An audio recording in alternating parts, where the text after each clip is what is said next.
कक्षा वाले गणित प्रश्नावली 3.3 क्वेश्चन नंबर 4 बताएंगे।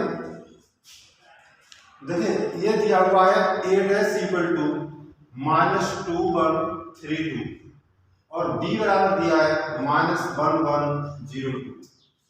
हमें a प्लस 2b का होल डैश ज्ञात करना है। a प्लस 2b का होल डैश ज्ञात करना है। देखिए सबसे पहले हम a निकालते हैं, तो a बराबर होगा a डैश का होल डैश। a बराबर a डैश का होल डैश, तो a equal to a dash का मान ये दिया था -2312। देखो पहली रो को पहला कॉलम बना दिया -23, दूसरी रो को दूसरा कॉलम 1 2, तो ये आ गया a। अब मान निकाल रहे हैं a प्लस 2b, तो a का मान ये रख दिया प्लस 2b का मान ये रख दिया। अब a का मान तो ये रखा है, इस 2 का अंदर गुणा कर दिया, तो ये आ गया -2 0 2 4। अब इन दोनों को जोड़ दिया तो ये आया -4 5 1 6। संगत अवयव जुड़ जाते हैं, -2 को -2 के साथ जोड़ेंगे -7, 3 को 2 के साथ जोड़ेंगे 5, 1 और 0 1 2 और 4 6। अब इसका होल डैश निकालना है, तो a प्लस 2b का होल डैश का मतलब परिवर्तात्मक। तो पहली रो को पहला कॉलम बना दिया, दूसरी रो को दूसरा कॉलम बना दिया, ये आपका आ गया a प्लस 2b का होल डैश। अब क्वेश्चन नंबर 5 है, हमें यह प्रूव करना है a b का whole dash equal to b dash a dash. a b का whole dash equal to b dash a dash. तो a का मान दिया हुआ है 1 -4 3, b का मान दिया है -1 2 1। सबसे पहले हम a b निकालते हैं, तो a का मान रख दिया और b का मान रख दिया। इन आदमियों का हम गुणा करेंगे। देखिए 1 का गुणा -1 में -1, 1 का 2 में 2, 1 का 1 में 1। अब -4 का -1 में 4 हो गया, -4 का 2 में -8, -4 का 1 में -4। ऐसे 3 का करेंगे, 3 का -1 में -3, 3 का 2 में 6, 3 का 1 में 3। ये ए बी आ गया। अब इस ए बी का होल डैश निकालेंगे, तो होल डैश निकालने के लिए वही करते हैं, रो को कॉलम में चेंज कर देते हैं। तो पहली रो थी -1 2 1, ये पहला स्तंभ बन गया -1 2 1। दूसरी रो को दूसरा स्तंभ बना दिया, तीसरी रो को तीसरा स्तंभ, इसे डाल दिया समीकरण नंबर 1।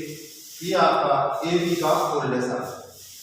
अब निकाल रहे हैं हम b dash a dash, b dash a dash. देखिए b का मान दिया था -1 2 1, इसका डैश निकाला तो रो को कॉलम में चेंज कर दिया -1 2 1। a डैश a का मान था 1 -4 3, रो को कॉलम में चेंज 1 -4। b डैश का मान रख दिया, a डैश का मान रख दिया। अब इन दोनों का गुणा करेंगे।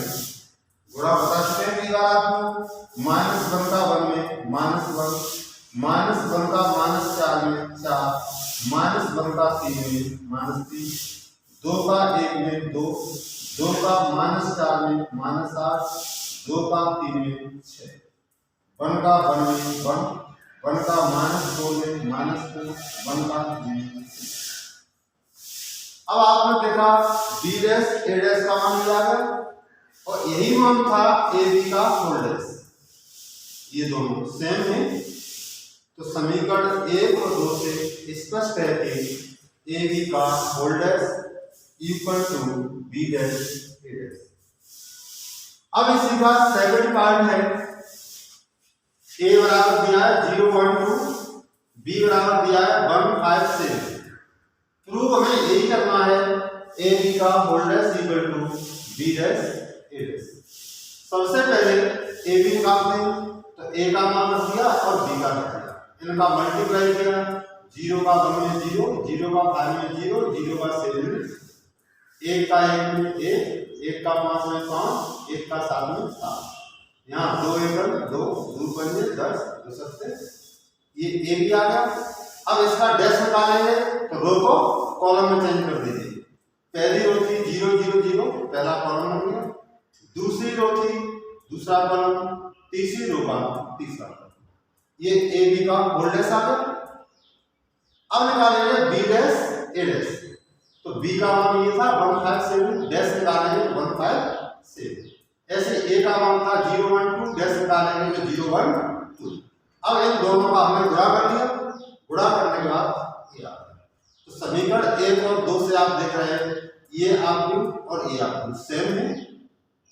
तो जो ए बी का होल डैश का मान है वही मान बी डैश ए डैश का भी है।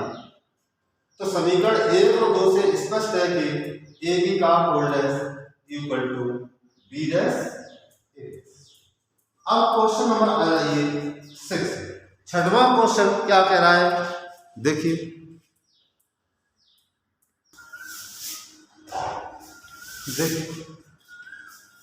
क्वेश्चन नंबर 6 है,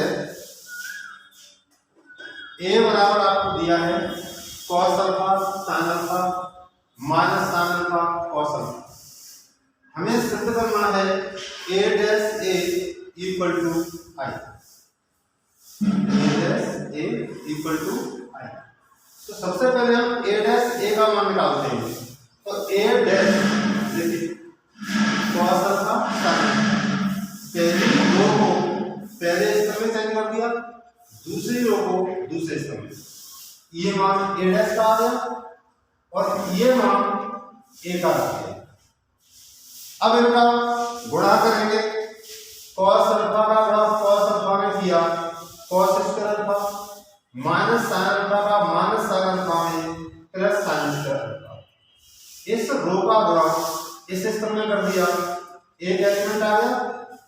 अब cos अल्फा का गुणा sin में करेंगे तो sin alpha cos alpha, minus sin alpha का cos अल्फा में किया तो minus sin alpha cos alpha. ऐसे ही दूसरी रो का गुणा करेंगे, sin अल्फा का cos अल्फा में sin alpha cos alpha, cos alpha का माइनस sin अल्फा में तो minus sin alpha cos alpha. यहाँ देखिए sin का sin में sin स्क्वायर अल्फा, cos का cos में cos square alpha.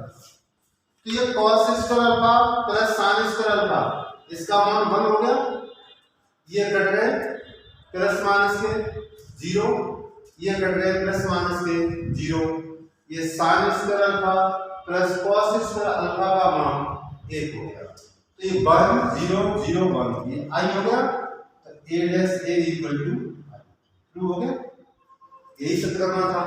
Second part में a बराबर आपको दिया है sin alpha cos alpha minus cos alpha sin alpha.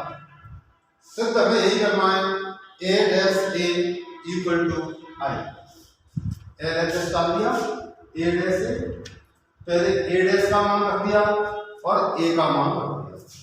गुणा करेंगे, अभी गुणा किया था sin अल्फा में sin square alpha, minus cos alpha का माइनस cos अल्फा में cos स्क्वायर अल्फा। अब sin अल्फा का cos अल्फा में sin alpha cos alpha, minus cos alpha का sin अल्फा में किया तो minus sin alpha cos alpha.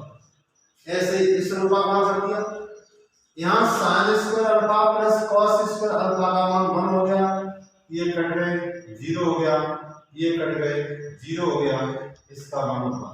तो 1 0 0 1 i हो गया। तो a dash a equal to i।